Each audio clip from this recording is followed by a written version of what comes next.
Hi, in this video I'm going to show you how to write vertical text in Excel.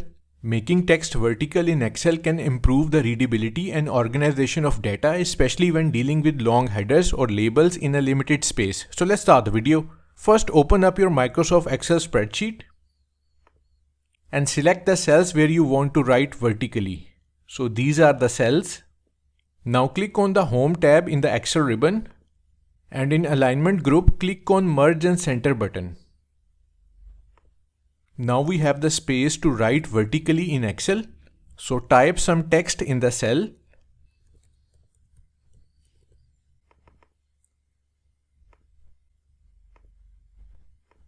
Now make sure the cell is selected and click on Orientation button in the Alignment group. So this is the Orientation button. Click on it and select Vertical Text or Rotate Text Up or Rotate Text Down. So we are going to select Rotate Text Up.